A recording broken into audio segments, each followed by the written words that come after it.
তুলে নিয়েছি, ওই কড়ায় পাঁচ ফোড়ন দিয়ে দেবো, চিচিয়ে চচ্চড়িটা চাপাবো।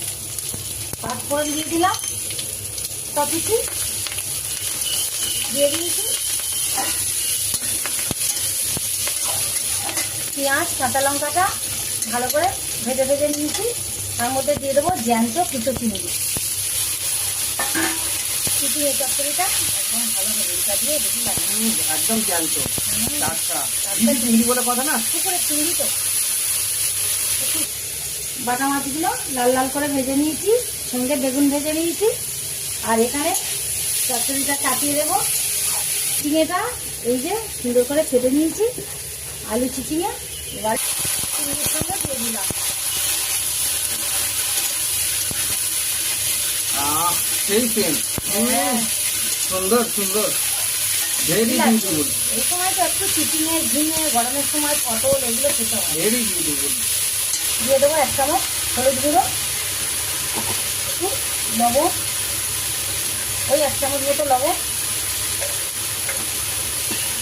1 চামচ ধনিয়ার গুঁড়ো, 1 চামচ জিরের গুঁড়ো, ভাজা জিরের গুঁড়ো। ভাজা জিরের গন্ধটা খুব ভালো লাগে। সেই গন্ধ সেই সেন্ট। চিচিঙ্গে ভাজা, চিচিংয়ে চচ্চড়ি। হ্যাঁ, চিচিঙ্গে চচ্চড়ি।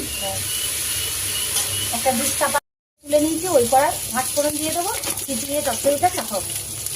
পাঁচ ফোড়ন দিয়ে দিলাম, কপিছি দিয়ে দিয়েছি,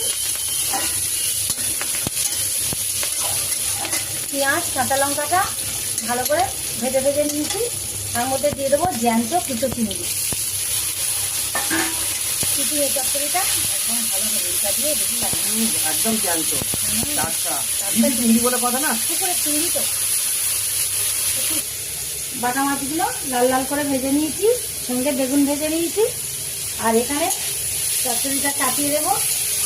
চিংড়িটা এই যে সুন্দর করে ছেটে নিয়েছি, আলু চিচিঙে এবার চিংড়ির সঙ্গে দিয়ে দিলাম।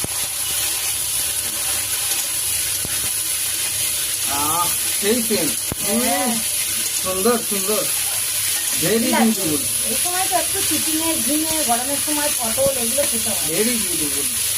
দিয়ে দেবো 1 চামচ হলুদ গুঁড়ো, একটু লবণ, ওই 1 চামচ মতো লবণ, 1 চামচ ধনিয়ার গুঁড়ো, 1 চামচ জিরের গুঁড়ো, ভাজা জিরের গুঁড়ো। ভাজা জিরের গন্ধটা খুব ভালো লাগে। সেই গন্ধ সেই সেন্ট। চিচিঙ্গে ভাজা, চিচিংয়ে চচ্চড়ি।